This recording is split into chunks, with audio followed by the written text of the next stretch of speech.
हे students, previous lecture में हमने data के बारे में अच्छे से समझा। हमने देखा कि जब हम कुछ नंबर्स की कलेक्शन करके उनसे यूजफुल इंफॉर्मेशन निकालते हैं तो उस कलेक्शन को हम डेटा कहते हैं। और तो और हमने ये भी देखा कि जब हम डेटा को अच्छे से ऑर्गेनाइज्ड फॉर्म में प्रेजेंट करते हैं तो वहां से इंफॉर्मेशन निकालना काफी ज्यादा आसान हो जाता है।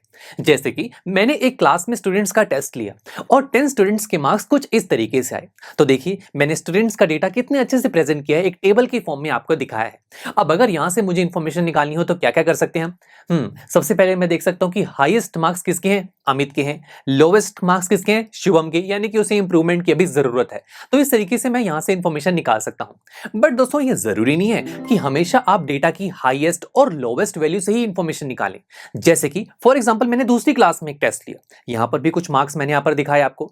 अब यहां से इस तरीके से इंफॉर्मेशन निकालें तो वही बात है, हाईएस्ट मार्क्स 100 है, लोवेस्ट मार्क्स 51 है। अब यहां पर भी इस तरीके से मैं इंफॉर्मेशन निकाल सकता हूं, जैसे कि हाईएस्ट मार्क्स यहां पर भी 100 है, लोवेस्ट मार्क्स 51 है। बट वेट, अब अगर मुझे दोनों क्लासेस की परफॉर्मेंस को कंपेयर करना हो, वो कैसे करेंगे? दोनों में हाईएस्ट और लोवेस्ट मार्क्स तो सेम ही है, तो क्या करें? तो यानी कि हमें एक और मेथड चाहिए जिससे हम हमारे डेटा से और इंफॉर्मेशन निकाल सकते हैं। और वही मेथड हम आज के इस लेक्चर में डिस्कस करने वाले हैं, जो कि है arithmetic mean. Yes my friends, arithmetic mean जिसे हम एवरेज के नाम से भी जानते हैं, इसे निकालने का बहुत सिंपल सा एक फॉर्मूला होता है। फॉर्मूला यह है, sum of all observations divided by number of observations. यानी कि जो भी डेटा आपने कलेक्ट किया है उनका सबका सम कर दीजिए, यानी कि sum of all observations divided by number of observations, यानी कि जितने भी नंबर ऑफ ऑब्जर्वेशंस आपके पास हैं उस नंबर से आप डिवाइड कर दीजिए। चलो मैं यहां पर अप्लाई करके दिखाता हूं।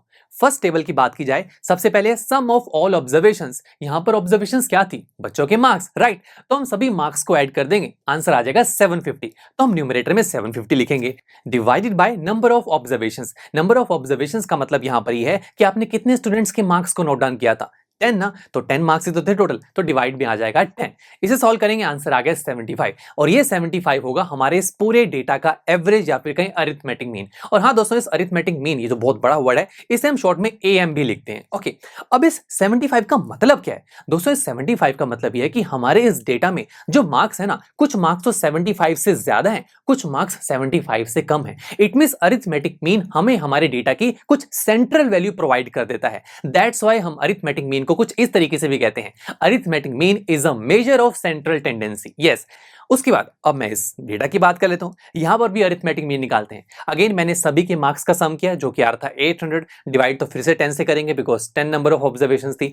आंसर आया 80, यानी कि हमारे इस डेटा में जो बच्चों के मार्क्स है वो 80 के आसपास हैं। कुछ के 80 से ज्यादा है, कुछ के 80 से कम है। अब जरा बताइए परफॉर्मेंस किसकी ज्यादा है? यस, इस क्लास की ना, बिकॉज यहां पर इस क्लास में बच्चों के जो मार्क्स है वो 80 के आसपास हैं और यहां पर 75 के आसपास। सो यस, हमारी जो दूसरी क्लास है ये जीत गई, बिकॉज यहां पर इसकी परफॉर्मेंस ज्यादा हुई।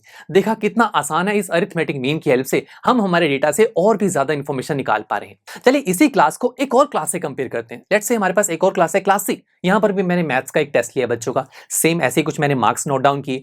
अब आपको आई नो देखने से लग रहा होगा कि यार अब तो क्लास ए ही जीतेगी। क्यों? क्योंकि यहां पर हाईएस्ट मार्क्स 100 है, यहां 90 है। बट वेट, यहां पर लोवेस्ट मार्क्स 51 है, यहां 64 है। बट देखो ना, यहां पर सब बहुत ज्यादा कम मार्क्स भी आए हैं, बट यहां तो 64 ठीक लग रहा है। तो अभी कंफ्यूजन है कि कौन सी क्लास ने अच्छा परफॉर्म किया। तो हमारे पास अब एक और मेथड भी आ गया, अरिथमेटिक मीन, वो निकाल के देख लेते हैं। इसमें तो हमने अरिथमेटिक मीन निकाल लिया था, जो कि था 75। यहां निकाल के देते हैं, सभी बच्चों के मार्क्स का सम किया, जो कि आ रहा था 750, divide by total number of students या फिर कहीं नंबर ऑफ स्टूडेंट्स, जो कि है 10। ये तो अगेन 75 आ गया। अरे यार, दोनों में मीन भी सेम आ गया। अब क्या करें? अब कैसे पता लगेगा कि कौन सी क्लास ने ज्यादा अच्छा परफॉर्म किया? तो फिर और ध्यान से देखते हैं डेटा को, क्या कोई और इंफॉर्मेशन निकाल पाएंगे आप? मार्क्स को देखते हैं, पहले 100, 95, 92, 90 ठीक लग रहा है, फिर सीधा 80, ठीक है, 75, फिर सीधा 60। तो आप देख रहे हैं यहां पर बहुत ज्यादा डाउनफॉल आ रहा है, राइट। अब यहां देखा जाए 90, 84, 82, 80, यानी कि सभी स्टूडेंट्स के मार्क्स आसपास हैं। तो आप देख रहे हैं कि यहां पर जो है ना वो डाउनफॉल ज्यादा है। और ये डाउनफॉल कैसे निकाल सकते हैं? हाईएस्ट मार्क्स देखिए 100, लोवेस्ट मार्क्स 51, डिफरेंस देखिए कितना ज्यादा है। निकाल के देख लेते हैं difference. Highest value 100 minus 51, answer आया 49, राइट। अब यहां पर हाईएस्ट और लोवेस्ट वैल्यू में एक डिफरेंस निकालिए, वो आया 26, यानी कि यहां पर जो है हाईएस्ट और लोवेस्ट वैल्यू में फर्क कम है as compare to class A.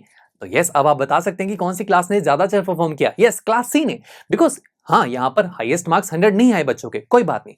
But जो भी मार्क्स थे वो सभी के आसपास थे और ज़्यादा फ़र्क नहीं था हाईएस्ट और लोवेस्ट मार्क्स में, बट यहाँ तो बहुत ज़्यादा फ़र्क आ रहा है। तो हम कह सकते हैं कि अभी भी क्लास सी की परफॉर्मेंस ज़्यादा अच्छी है as compare to class A. Yes my friends, और ये जो चीज़ हमने निकाली, ये जो हमने रेंज निकाली एक हमारे डेटा की, यस इसे मैथ्स की लैंग्वेज में रेंज ही कहा जाता है, जिसे निकालने का एक सिंपल सा फॉर्मूला होता है highest observation minus lowest observation, और यही रेंज हमने दोनों से निकाली और पता लगा कि क्लास सी की ज़्यादा अच्छी परफॉर्मेंस है as compare to class A. तो देखा दोस्तों, हमने आज के इस लेक्चर में अरिथमेटिक मीन या फिर कहीं एवरेज की हेल्प से ये देखा कि हम डेटा से और भी ज्यादा इंफॉर्मेशन निकाल के उन्हें अब कंपेयर भी कर सकते हैं। यस माय फ्रेंड्स, चलिए अब नेक्स्ट लेक्चर में हम इसी अरिथमेटिक मीन से रिलेटेड कुछ एग्जांपल्स को सॉल्व करना स्टार्ट करेंगे। So see you there.